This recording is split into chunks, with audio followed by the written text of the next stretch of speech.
Hello everyone, आपके अपने YouTube channel commerce etc में ढेर सारा स्वागत है। आज हम बात करने वाले हैं यूजीसी नेट एग्ज़ाम के बारे में कि इसका कैसे प्रिपरेशन किया जाए, और उन लोगों से बात करेंगे जो लोग इसको क्वालिफाई कर चुके हैं। ये जो हमारे बगल में बैठे हुए हैं सुरजीत भैया, इन्होंने 2020 से लेके अभी तक 24 तक लगातार नेट क्वालिफाई किए हैं, और साथ में नेशनल स्कॉलरशिप 3 बार हुआ है इनका। और साथ में जो बैठे हुए हैं यहाँ पे रजत कुमार सिंह, तो इनका क्या है कि 2019 में जीआरएफ हुआ है, और फिलहाल ये भैया अभी महात्मा गांधी सेंट्रल यूनिवर्सिटी में रिसर्च कर रहे हैं। तो दोनों आदमी से आज हम बात करेंगे कि कैसे प्रिपरेशन किया जाए कि यूजीसी नेट को एक अटैम्प्ट में अच्छा मार्क्स के साथ में क्वालिफाई करने के साथ साथ जेआरएफ भी क्वालिफाई कर लिया जाए। तो सबसे पहले हम बात करेंगे सुरजीत भैया से। सबसे पहले तो मैं नंदन को शुक्रिया कहना चाहूँगा जो मुझे ये अपॉर्चुनिटी दिया कि मैं आप सबके सामने अपनी बात को रख सकूँ कि यूजीसी नेट और जेआरएफ में कैसे प्रिपरेशन करें। जैसा कि नंदन ने बता दिया कि मतलब मैंने अभी तक लगभग 3 या 4 बार नेट क्वालिफ़ाई किया है और 3 बार नेशनल फेलोशिप मैंने क्वालिफ़ाई किया है, और अभी मैं पीएचडी कर रहा हूँ महात्मा गांधी सेंट्रल यूनिवर्सिटी से।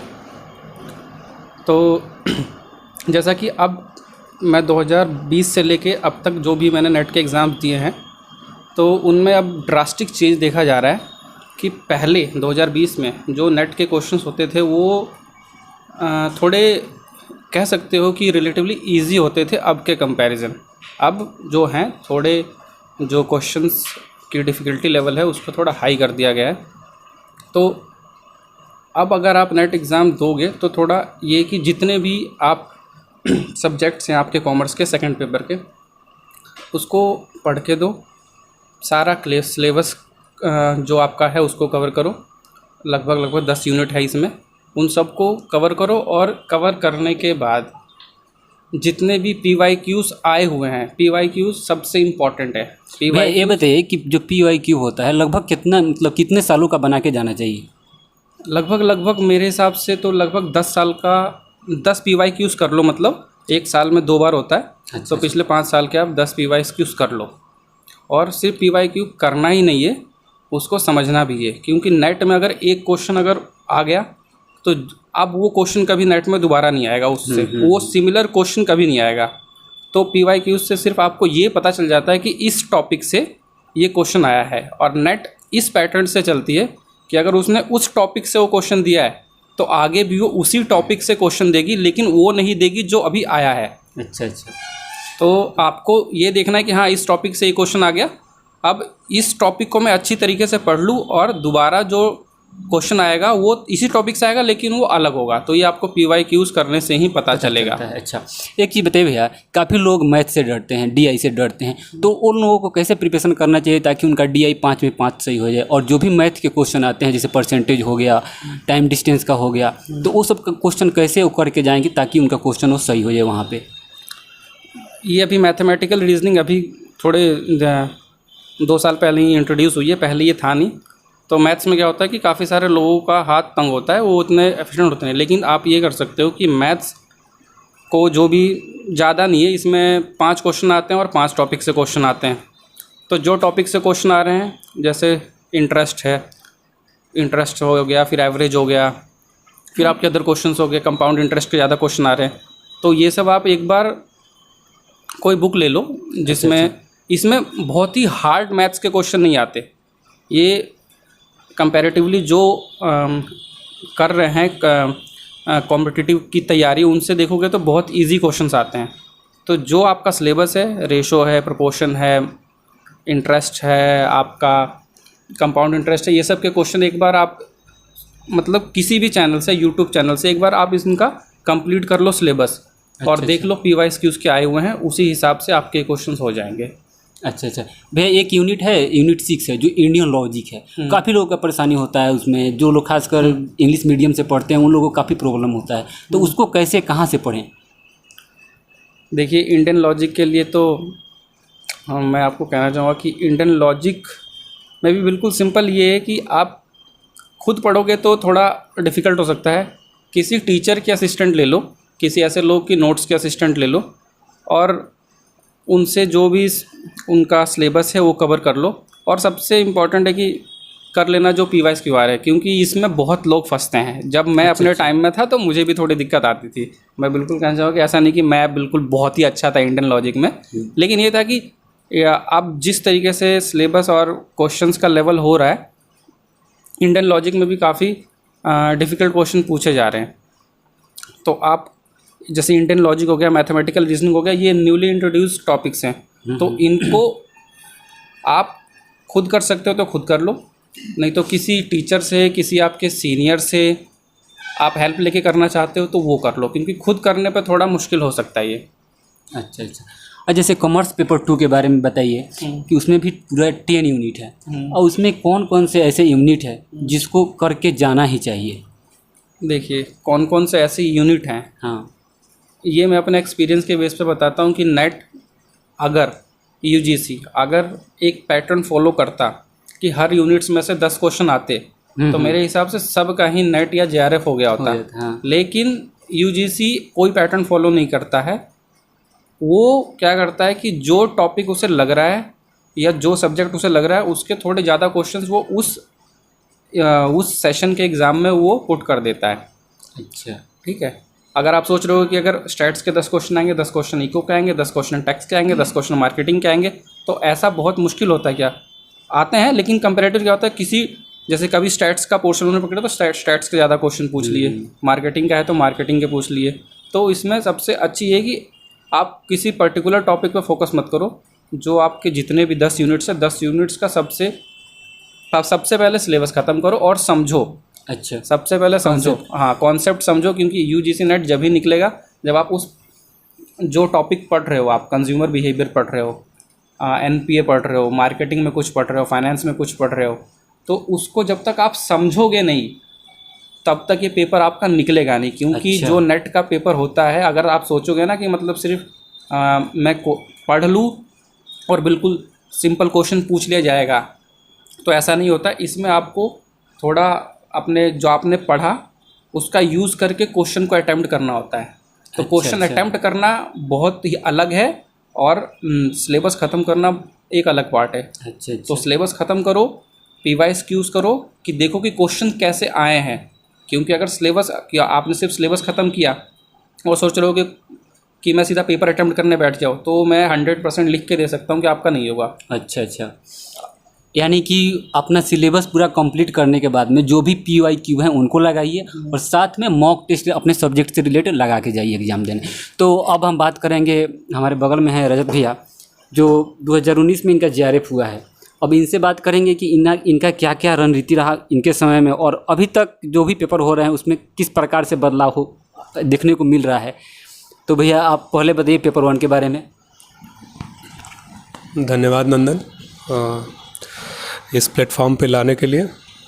और सबसे पहली बात है कि JRF जो है वो जब तक हमारा दोनों पेपर जो है, फर्स्ट और सेकंड पेपर जो है, दोनों पेपर में जब तक हम पूरी तरीके से चीज़ों को, सिलेबस को कवर नहीं करेंगे, तब तक आज के डेट में JRF निकलना मुश्किल है। और रही बात फर्स्ट पेपर की, तो फर्स्ट पेपर पे हमें मतलब कुछ ऐसे जो सब्जेक्ट्स हैं, जैसे रिसर्च हो गया, टीचिंग हो गया, एनवायरनमेंट हो गया, ICT हो गया, इन सब सारी चीज़ों को पूरा आगे अच्छे से कवर कर लेना है। फिर उसके बाद DI और रीजनिंग, इन सब चीज़ों को हम थोड़ा मतलब नहीं भी आता है तो उसको मतलब लास्ट में जाके प्रैक्टिस कर सकते हैं। बट हमें लगता है कि मतलब इन सब सारी चीज़ों को 4-5 जो यूनिट है, 6 यूनिट जो है, उसको अगर हम प्रिपेयर कर लेंगे अच्छे से, तो हमारा होना मतलब फर्स्ट पेपर में अच्छा आ जाएगा। ठीक है। और फर्स्ट पेपर में मेरा लगभग वही 34-35 क्वेश्चन मतलब सही हुआ है अभी तक, उससे ज़्यादा फर्स्ट पेपर में सही नहीं हुआ कभी। तो ये है कि फ़र्स्ट पेपर को मतलब पूरा कवर करना पड़ेगा आपको, एनवायरनमेंट को अच्छे से पढ़ना पड़ेगा। जो रिसेंट में कुछ चेंजेस आ रहे हैं, ठीक है, जैसे पेरिस एग्रीमेंट हुआ, तो पेरिस एग्रीमेंट में हमने देखा कि मतलब जैसे 1.5 डिग्री सेल्सियस टेम्परेचर को रिड्यूस करने की बात थी। तो वो सब सारी चीज़ें हमें पता होना चाहिए कि पेरिस एग्रीमेंट हुआ कब, 2015 में हुआ, तो ये सारी चीज़ें हमें पता होनी चाहिए, तब जाके हम उसको चीज़ों को कर पाएंगे, क्वेश्चन को। क्योंकि UGC नेट अब डायरेक्ट क्वेश्चन नहीं पूछता, पहले जब पूछता था, अब NTA ले रही है तो चीज़ें बहुत ज़्यादा चेंज हो चुकी हैं। अब डायरेक्ट क्वेश्चन नहीं आएंगे आपको। तो जब तक आपको डीप नॉलेज चीज़ों का नहीं होगा, रिसर्च में है टीचिंग में मैक्सिमम क्वेश्चन आते हैं, 10 क्वेश्चन आएंगे, 12 क्वेश्चन आएंगे, 10 क्वेश्चन आएंगे। तो इस पर आपको अच्छे से पढ़ना पड़ेगा इसको। और मैं तो सजेस्ट करूँगा कि KVS मदान की जो बुक है पियर्सन पब्लिकेशन, उससे अगर आप पढ़ें तो ज़्यादा बेहतर है। इसमें पूरा कवर हो जाता है सिलेबस, जैसे हायर एजुकेशन हो गया हमारा, इसके अलावा टीचिंग एप्टीट्यूड हो गया, रिसर्च हो गया।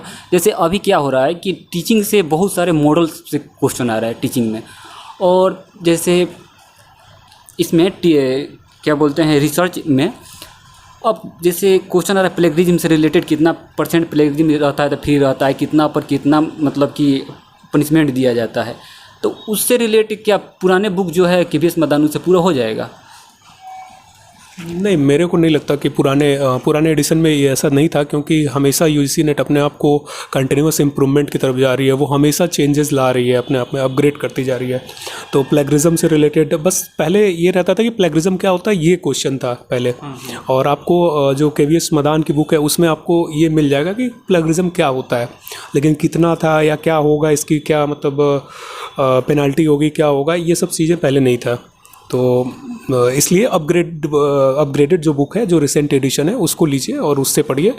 तो फर्स्ट पेपर के लगभग सारी यूनिट्स जो हैं 10 यूनिट उसमें कवर हो जाती हैं। और जो एक नया मतलब जो ऐड किया गया था इंडियन लॉजिक, जो आज 5 साल 6 सालों से चल रहा है वो इंडियन लॉजिक, तो हमको लगता है कि तो उतना जितना KVS मदान में दिया हुआ है उतना सफिशिएंट है इंडियन लॉजिक पढ़ना। अच्छा। अब आपसे हम बात करेंगे पेपर 2 के बारे में, जो कॉमर्स है। और कॉमर्स में ये बताइए कि जैसे इनकम टैक्स हो गया, उसमें जो भी नया रूल रेगुलेशन आ रहा है उसको कहाँ से करके जाया जाए, ताकि अगर कहीं से नया क्वेश्चन उसमें सेट किया जा रहा है तो उसको हम बना सकें। जैसे बहुत सारे सेक्शन से क्वेश्चन आते हैं, ATC से लेके ATU तक का, तो उसी में कहीं बहुत सारे अमेंडमेंट नए मतलब दिन पर दिन नए आ रहे हैं। तो उसमें अगर चेंजेज आ रहे हैं तो उनको कहाँ से पढ़ के जाएँ, ताकि उस प्रकार का क्वेश्चन बनता है तो हम वहाँ पे बना पाए। इसके लिए हमें प्रॉपर मतलब इनकम टैक्स की बुक पढ़नी पड़ेगी और लेटेस्ट एडिशन पढ़नी पड़ेगी। इनकम टैक्स ऐसा सब्जेक्ट है जिसमें कि हमेशा हर साल मतलब कुछ ना कुछ चेंजेस होते रहते हैं, ठीक है। तो उसके लिए हमें मतलब जैसे स्लैब रेट चेंज हो गया या कुछ चेंजेस आए, तो इसके लिए हमें प्रॉपर अपग्रेडेड मटेरियल चाहिए। और इनकम टैक्स में मतलब क्वेश्चन का कोई किसी ऐसे तो किसी सब्जेक्ट में क्वेश्चन की कोई लिमिट नहीं है, कहाँ से क्वेश्चन पूछ देगा। और एक बार जो क्वेश्चन रिपीट मतलब आ गया, वो 99% चांस है कि वो नहीं आएगा दोबारा, ठीक है। लेकिन हमें एक आइडिया लग जाता है, हम पिछले साल के जो पेपर है उससे उसको सॉल्व करें तो एक आइडिया लग जाएगा कि कहाँ तक चीज़ें मतलब कवर की जा सकती हैं। इस बार इतना पूछा है तो आगे चल के मतलब थोड़ा और इससे बियॉन्ड मतलब कितना जा सकता है, तो इससे एक आइडिया लग जाएगा। और इनकम टैक्स के लिए मतलब या तो किसी कोचिंग ऑनलाइन कोचिंग है वो मतलब रिसेंट चेंजेस देख लीजिए उसमें, ठीक है, कि क्या क्या मतलब इस बार के बजट में क्या क्या चेंजेज हुए, क्या क्या चीज़ें इंट्रोड्यूस की गई। तो ये सब सारी चीज़ें आपको मतलब इनकम टैक्स से रिलेटेड देखनी पड़ेंगी और अपग्रेड रहना पड़ेगा इनकम टैक्स में अपने आप को। जैसे पेपर 1 हुआ और पेपर 2, तो दोनों में मिला के कितना अगर क्वेश्चन लाया जाता मतलब सही कर दिया जाता है तो हमारा JRF हो सकता है?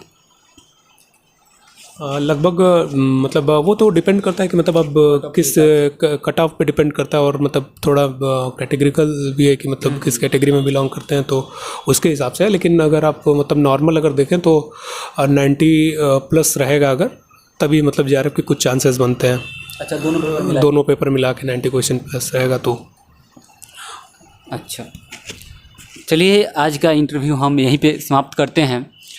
दोनों भैया लोग को हम बहुत बहुत धन्यवाद देते हैं, ताकि बहुत ही इम्पोर्टेंट महत्वपूर्ण अपना समय दिए हमारे यूट्यूब चैनल के लिए।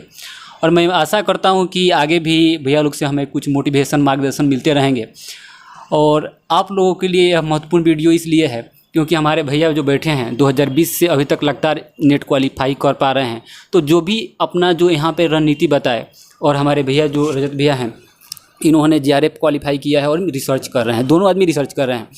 तो इन लोगों का जो भी मार्गदर्शन है और जिस तरह का रणनीति बताए हैं पेपर 1 से लेकर पेपर 2 से, तो उन सभी को अगर हम अपने ऊपर कहीं ना कहीं उसको लागू करते हैं और उस हिसाब से प्रिपरेशन करते हैं, तो मैं आशा करता हूं कि आप सभी का या हम लोगों का UGC नेट क्वालिफाई भी हो जाएगा और साथ में JRF भी हो जाएगा। मिलते हैं फिर किसी अगली वीडियो में किसी नए नॉलेज जानकारी के साथ में, तब तक के लिए धन्यवाद।